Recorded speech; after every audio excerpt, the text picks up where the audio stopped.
सर्वे के मुताबिक दुनिया का 90% पैसा और दिमाग सिर्फ 10% लोगों के पास है। बहुत सारे लोग आपको मिल जाएंगे जो दिन रात काम करते हैं, पर उनके पास इतना ज़्यादा पैसा नहीं होता जितना कि उस व्यक्ति के पास होता है जो सिर्फ और सिर्फ दिमाग से काम करता है। दिमाग के बल पर वह दुनिया में राज करता है। आप किसी भी फील्ड में देख लीजिए, 100 में से 90 लोग ऐसे मिलेंगे जो बहुत ही ज़्यादा मेहनत करते हैं, दिन रात काम करते हैं, लेकिन उनके पास पैसा नहीं होता। जबकि 10 लोग ऐसे मिल जाएंगे जिनके पास बहुत सारा पैसा होता है। ये सारा का सारा खेल दिमाग का है। दिमाग की शक्ति को कैसे बढ़ाएं और उसे उपयोग करने का सबसे आसान तरीका क्या है, आइए आज हम लोग सीखते हैं कि कैसे अपने दिमाग की शक्ति को कई गुना बढ़ाया जा सके। और आप इस वीडियो में बताई गई यदि ये सारी की सारी बातों को बहुत ही ध्यान से सुनते हैं तो 100% गारंटी के साथ कह सकते हैं कि आप अपने दिमाग को बढ़ाने के लिए काम कर सकते हैं। और ये सारी की सारी बातें बहुत ही सिंपल हैं, बहुत ही आसान हैं। आप चाहें तो रेगुलर अभ्यास के बल भी इसे कर सकते हैं। इसलिए मित्रों, यदि आप सच में अपने दिमाग को बढ़ाना चाहते हैं तो इस वीडियो को पूरा ज़रूर देखें, और चैनल पे नए हैं तो चैनल को सब्सक्राइब कर लें, मित्रों यारों को साझा कर दें। हमारे दिमाग का वजन पूरे शरीर के वजन का 2% होता है, और कोई भी व्यक्ति अपने पूरे जीवन काल में अपने दिमाग का सिर्फ 2 से 3% ही इस्तेमाल कर पाता है। बहुत से कम लोग होंगे जो अपने दिमाग का 4 से 5% इस्तेमाल कर पाते हैं, और ये वो लोग होते हैं जो बहुत ही ज़्यादा बुलंदियों को छूते हैं, बहुत ही ज़्यादा बड़े लोग होते हैं जो अपने दिमाग के बल पर दुनिया में राज करते हैं। मित्रों, हमारे दिमाग में दर्द की कोई नस नहीं होती, इसलिए कभी भी आपने नहीं सुना होगा कि दिमाग में दर्द हो रहा है। ऐसा कोई नस नहीं बनाया गया है जिसकी वजह से आपके दिमाग में दर्द हो। अब आइए मित्रों, जानते हैं कि हम अपने दिमाग को तेज कैसे करें। हमारे दिमाग का 75% जो हिस्सा होता है वह पानी का बना होता है, इसलिए आपको रोजाना 10 से 12 गिलास पानी जरूर पीना चाहिए। पर्याप्त मात्रा में पानी पीने से आपका मस्तिष्क ज़्यादा स्वस्थ रहता है तथा पूरी शक्ति के साथ काम करता है। इसलिए यदि आप अपने मस्तिष्क को मजबूत बनाना चाहते हैं, स्वस्थ रखना चाहते हैं, तो आप आज से ही अधिक से अधिक पानी पीना शुरू कर दीजिए, क्योंकि पानी आपके मस्तिष्क के साथ साथ आपके शरीर को भी स्वस्थ रखने में बहुत ही ज़्यादा लाभकारी होता है। जो व्यक्ति पानी कम पीते हैं उनके शरीर में तमाम तरह की बीमारियां जकड़ लेती हैं, और फिर उनका दिमाग भी धीरे धीरे सुस्त होने लगता है, उस तरह से काम नहीं कर पाता। आप देखते होंगे छोटे बच्चों का याददाश्त सबसे ज़्यादा होता है, क्योंकि उस समय उनका दिमाग पूरी तरह से स्वस्थ होता है, और जैसे जैसे इंसान बढ़ता जाता है तमाम तरह की बीमारियां उसको जकड़ती जाती हैं, वैसे वैसे उसका शरीर और दिमाग भी कमज़ोर होने लगता है। इसलिए मित्रों, आपको रोज़ाना 10 से 12 गिलास पानी ज़रूर पीना चाहिए। दूसरी चीज़ है मित्रों, दिमाग के लिए ओमेगा 3 फैटी एसिड एक ऐसा विटामिन है जो कि बहुत ही ज़्यादा ज़रूरी होता है। और ये विटामिन यदि जो लोग मांसाहारी होते हैं, ऐसे लोग सेलेमन नामक मछली में इसकी मात्रा बहुत ही ज़्यादा पर्याप्त होती है। लेकिन जो लोग शाकाहारी होते हैं वे लोग अखरोट, बादाम, बॉर्ली आदि का सेवन कर सकते हैं, क्योंकि इनमें पर्याप्त मात्रा में ओमेगा 3 फैटी एसिड पाया जाता है। बादाम के खाने का सबसे सही जो समय होता है वह सुबह होता है, तथा यदि आप अखरोट खाना चाहते हैं तो उसे खाने का सही समय सायंकाल को होता है। यदि आप फ्लैक्सीड अथवा हिंदी में कहें तो अलसी के बीजों को ले लेते हैं और उसे पीसकर रोजाना उसका 1 चम्मच सेवन करते हैं तो ये आपके दिमाग को बढ़ाने के लिए बहुत ही ज़्यादा कारगर होता है, क्योंकि इसके 1 चम्मच यूज करने में आपके दिमाग को 1.8 ग्राम ओमेगा 3 फैटी एसिड मिल जाता है। और आपको अपने दिमाग को स्वस्थ रखने के लिए, तंदुरुस्त रखने के लिए बस इतना ही ओमेगा 3 फैटी एसिड की आवश्यकता पड़ती है। इसलिए मित्रों, यदि आपके आसपास में कहीं भी अलसी मिल जाए तो इसको बीजों को पीसकर उसका पाउडर तैयार कर लें तथा रोजाना उसे इस्तेमाल में जरूर लें।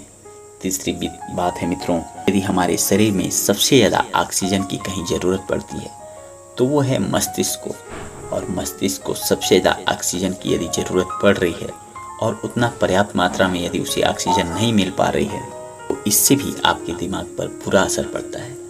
यदि आप रोज़ाना अनुलोम विलोम प्राणायाम करते हैं तो आप अपने दिमाग को तेज करने के लिए बहुत ही ज़्यादा अच्छा काम कर रहे हैं। जो लोग अनुलोम विलोम प्राणायाम या मॉर्निंग वॉक एक्सरसाइज नहीं करते हैं, उनका दिमाग धीरे धीरे स्वस्थ होने लगता है और सुस्त होने लगने की वजह से किसी चीज़ को जल्दी भूलने लगते हैं। इसलिए आपको रोजाना सुबह में उठकर अनुलोम विलोम प्राणायाम अवश्य करना चाहिए, क्योंकि इससे आपके मस्तिष्क को पर्याप्त मात्रा में ऑक्सीजन मिल जाता है और ये ऑक्सीजन आपके मस्तिष्क के साथ साथ आपके शरीर के लिए बहुत ज़्यादा फायदेमंद होता है। ब्रीदिंग एक्सरसाइज करने से आपका मन भी शांत होता है और आपका शरीर भी स्वस्थ रहता है। और कहा जाता है कि एक स्वस्थ शरीर में ही एक स्वस्थ मस्तिष्क का विकास होता है। इसलिए मित्रों, आपको मॉर्निंग में एक्सरसाइज अवश्य करना चाहिए और योगा जरूर करना चाहिए। हमें कम से कम 7 से 8 घंटे की रात के समय नींद जरूर लेनी चाहिए, क्योंकि जब तक आपका नींद पूरा नहीं होता है, आपकी दिनचर्या पूरी तरह से गड़बड़ हो जाती है। आप सही से सो नहीं पाते हैं तो पूरी तरह से दिन भर स्ट्रेस में रहते हैं, आप अपने कामों को अच्छे ढंग से नहीं कर पाते हैं। इसलिए रात के समय आपको 7 से 8 घंटे का नींद जरूरी होता है और आपको लेना ही चाहिए। आप अपने दिमाग को तेज करने के लिए चाहें तो च्युइंगम भी चबा सकते हैं, क्योंकि जब आप च्युइंगम चबाते हैं तो आपके ब्रेन में बहुत ही पर्याप्त मात्रा में ब्लड पहुंचता है और यह एक तरह का एक्सरसाइज भी हो जाता है। और ब्रेन में जब पर्याप्त मात्रा में ब्लड पहुंचेगा तो ये अच्छे से अच्छे ढंग से काम करेगा। दूसरी एक्सरसाइज की बात करें तो कुछ आप उल्टे पुल्टे काम करिए जो रूटीन से थोड़ा सा हट गए हो। जैसे कि आप बाएं हाथ से लिखने का प्रयास करिए, या फिर बाएं हाथ से ब्रश करना शुरू कर लीजिए, या नहीं तो आप बाएं हाथ से नहाने का अभ्यास करें। क्योंकि दाएं हाथ से जो लोग अपना काम करते हैं वे रूटीन में आया रहता है और हमेशा हमारी दाएं हाथ पहले उठ जाती है। यदि आप रूटीन बदल के कुछ काम करते हैं तो ब्रेन को फिर से उस पर जोर देना पड़ता है, और जैसे ही ब्रेन जोर देता है उसकी एक एक्सरसाइज हो जाती है। और दिमाग को तंदुरुस्त रखने के लिए उसे एक्सरसाइज में ढालना बहुत ही ज़्यादा ज़रूरी होता है। बच्चों को चेस ज़रूर खेलना चाहिए, क्योंकि कुछ ऐसे गेम खेलने से उनका दिमाग बढ़ता है। नहीं तो बहुत सारे बच्चे बस मोबाइल में लगे रहते हैं और उसी में गेम खेलते रहते हैं, जिसका कि कोई मतलब नहीं होता है। उस गेम खेलने से ना खेलने से कोई मतलब नहीं है। थोड़ा सा आपको इंडोर के साथ साथ आउटडोर गेम्स भी खेलने चाहिए, जिससे कि आपके शरीर में एक नई ऊर्जा का वास हो सके। यदि आप अपने दिमाग को तेज करना चाहते हैं और आपकी उम्र बड़ी हो गई है तो आप अपनी दिनचर्या को नोट करना शुरू कर दें। जब भी आप सोने जाएं तो सुबह से आपने क्या क्या किया हर घंटे के बाद से आप नोट करते जाएं। इससे कि आपके दिमाग पर जोर पड़ेगा और आपका दिमाग फिर काम करना शुरू कर देगा। और ये यदि आप रूटीन में ले लेते हैं तो बहुत सारे काम होते हैं जिसको कि आप भूलेंगे भी नहीं और याद करते जाएंगे, और ये आपका दिमाग हैबिचुअल हो जाएगा। साथ ही साथ हमेशा हमें कुछ नया सीखने का प्रयास करना चाहिए, और कुछ नया उस फील्ड में हो जिस फील्ड में आप काम कर रहे हो। जैसे यदि आप पढ़ रहे हैं तो अपने करियर को लेकर अच्छी चीज़ें सीखें, अच्छी किताबें पढ़ें, या फिर अपने जॉब को लेकर अच्छी अच्छी बुक्स पढ़ें, कुछ नया सीखें। हमेशा एक्टिव रहें, क्योंकि आप जितना ज़्यादा एक्टिव रहते हैं आपका दिमाग भी उतना ज़्यादा एक्टिव होता है, और दिमाग का जितना ज़्यादा इस्तेमाल करते जाएंगे आपका दिमाग दिन पर दिन उतना ज़्यादा बढ़ता जाता है। और जैसे जैसे आपका दिमाग बढ़ता है आपकी ज्ञान बढ़ती रहती है, और ज्ञान बढ़ाने के लिए किताब सबसे बेस्ट होता है। क्योंकि कहा जाता है कि जो लोग किताबें पढ़ते हैं वो बहुत ही आगे बढ़ते हैं, क्योंकि किताबें हमेशा एक इंसान की मित्र होती है और सबसे अच्छा मित्र किताबों को ही माना गया है। इसलिए आपको रोज़ाना कम से कम आधे घंटे किताब ज़रूर पढ़ने चाहिए, और किताब वैसा होना चाहिए जिस आप फील्ड से जुड़े हों उस फील्ड की किताबें पढ़ सकते हैं।